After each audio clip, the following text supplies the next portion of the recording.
예, 안녕하세요. 담숲 채플 여러분. 오늘은 빛이 아니라 빚이 가득한 시대를 살아가는 소시민들 가운데 신앙의 제적 원칙에 대해서 나누고 싶습니다. 이러한 제목을 한번 정해 본 것은요, 최근에 들은 일화 때문입니다.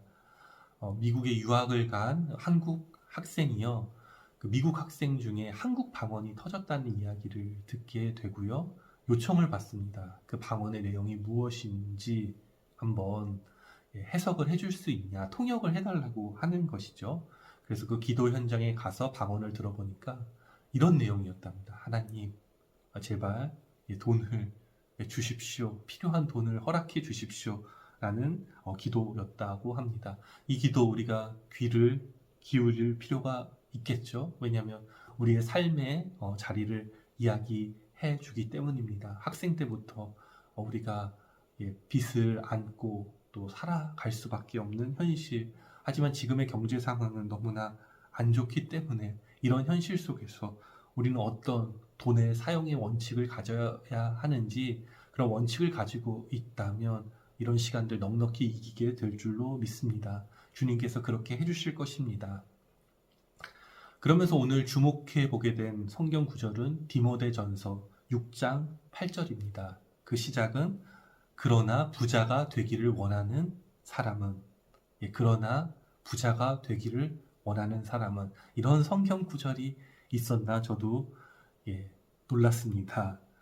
그런데 이 구절이 나오게 된 앞에 사연을 보게 되면요, 6절, 7절 한번 보시면 자족할 줄 아는 사람은 경건에 큰 유익이 있다라고 이야기하고 있습니다. 자족할 줄 아는 사람이라는 것은요, 신앙의 재정 원칙에 있어서 원론을 이야기하는 것입니다. 그 자족함이라는 건 지금 내가 가진 것에 만족하는 것이 아니라 예수님이 말씀하신 급진적인 제자도를 실천하는 것을 말합니다. 본문을 한번 읽어보시면 그렇게 되어 있습니다. 먹는 것, 입는 것만으로 만족하라 라는 이런 구절이 있거든요. 그러니까 자기를 부인하고 다 버리고 예수님을 추종하고 따르는 삶. 그런데 이것이 참 부담스럽습니다. 그러니까 많은 사람이 이렇게 하지 못합니다.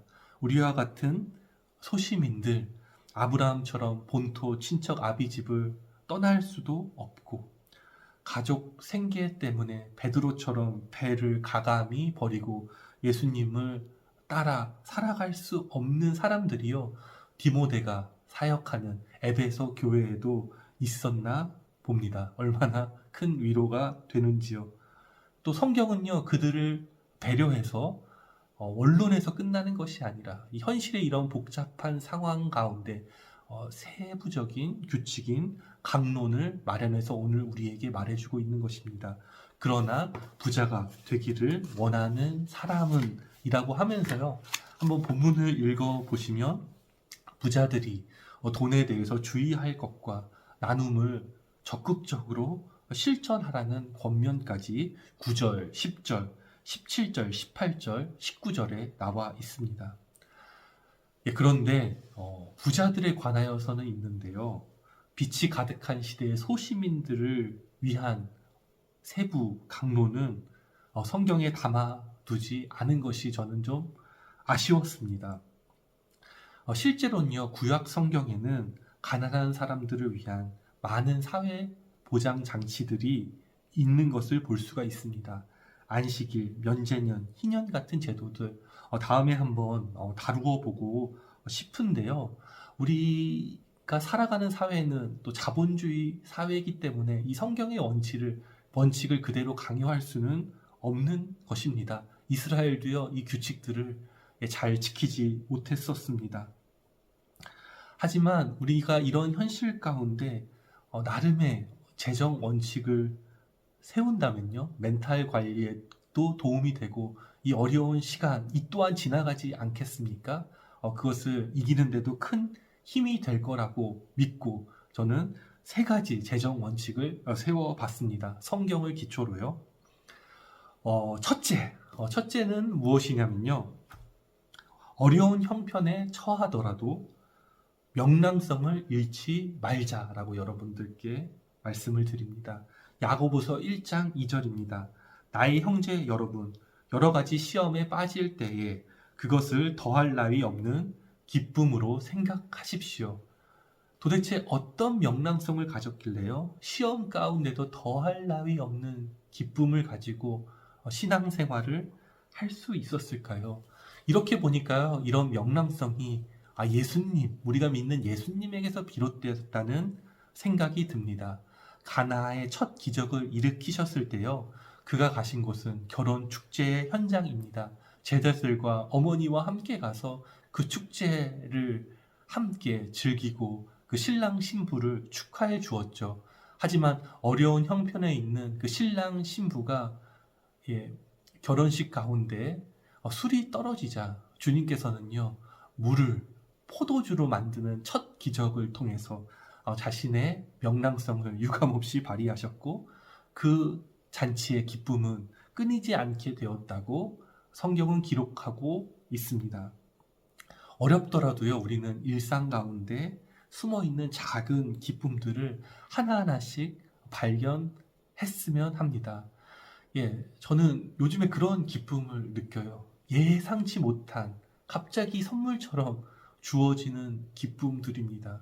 눈이 무릎까지 쌓이는 그 모습을 보면서 저는 왠지 모르게 키득키득하게 되고, 아이가요, 몰래 찍은 그 제 핸드폰으로 찍은 영상을 보면서 아내와 마음껏 웃었던 기억들도 있습니다. 그리고 저는요, 가끔은 어쩌다 자신을 위한 작은 사치도 괜찮다고 생각합니다.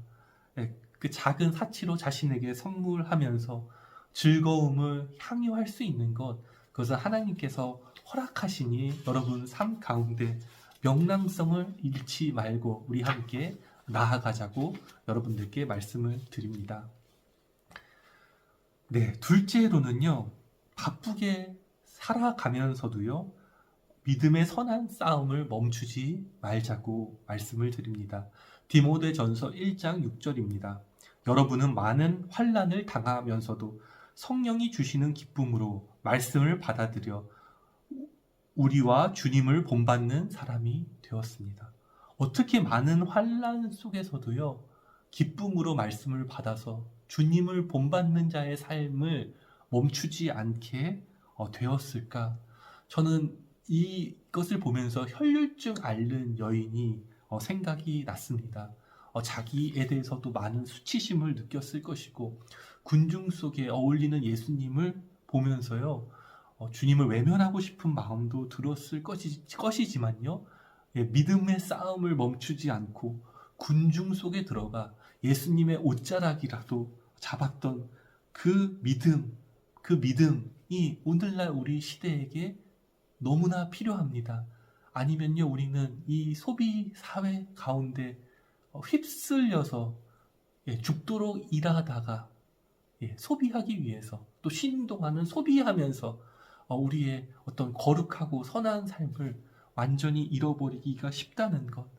그래서 저는요, 많은 지하철 가운데에도 또 사람들이 담배 피러 나간 회사의 사무실에서라도, 아니면 아이가 잠시 자는 그 시간에서라도, 안 되면 새벽을 깨워서라도요, 말씀 한 구절, 찬양 한 가락, 마치 혈류증 앓는 여인이 옷자락을 잡듯 붙잡게 된다면요, 우리가 주님을 본받는 자로서의 삶, 그것은 계속되고 그것이 우리에게 영생의 선물로 주어질 줄로 믿습니다. 마지막 셋째로는요, 아무리 쪼들리더라도 우리에게 나눌 수 있는 작은 것이 있다는 것을 잊지 말자고 말씀을 드립니다.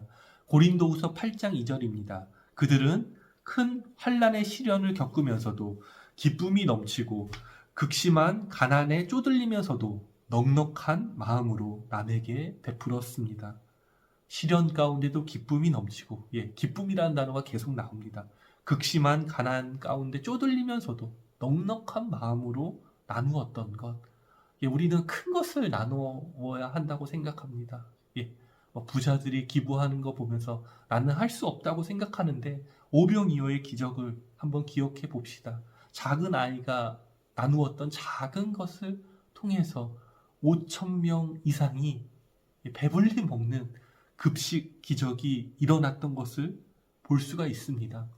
만약 모두가 자신이 가진 재정과 재능을 이러한 마음으로 나눈다면요, 우리 사회가 돈이 필요 없는 사회가 될 수도 있겠다는 그런 상상도 해보게 됩니다. 이에 더해서 저는요, 우리가 수동적인 쪼들림만이 아니라 좀 적극적인 쪼들림도 감당할 수 있는 능력을 몸으로 훈련하게 된다면은요, 우리가 다른 사람을 베풀기 위한 더 좋은 연장을 마련할 수 있을 거라고 봅니다. 제 나름대로, 제가 다른 사람처럼 이렇게 40시간씩 일하면서도 틈틈이 책 읽기를 멈추지 않는 이유는요, 저는 그런 상상을 해봅니다.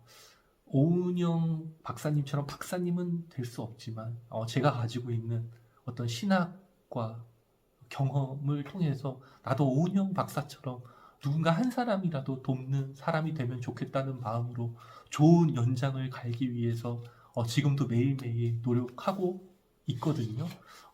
특별히 젊은이 여러분들 같은 경우는 적극적인, 쪼들림을 여러분들이 감당해서 돈을 모으고 더 좋은 연장을 마련하기 위해서 준비하는 과정들도 필요하다는 것, 여러분들 아무리 어렵더라도 그렇게 해보자고 여러분께 감히 말씀을 드리고 싶습니다. 여러분들, 빛이 가득한 시대의 소시민을 위한 3가지 재정 원칙 어떻게 들으셨습니까? 한번 정리해 볼까요? 첫째는 어려운 형편에 처하더라도 명량성을 잃지 말자. 둘째는 바쁘게 지내면서도 믿음의 선한 싸움을 싸우자. 셋째, 아무리 쪼들리더라도 우리에게 나눌 것이 있음을 기억하자. 우리 모두가 그런 삶으로 나아갈 때요, 마태복음 5장 3절이 오늘 우리 가운데 믿음의 현실이 될 줄로 믿습니다. 마태복음 5장 3절을 읽으면서 담순 메시지 마칩니다. 마음이 가난한 사람은 복이 있다. 하늘 나라가 그들의 것이다. 아멘.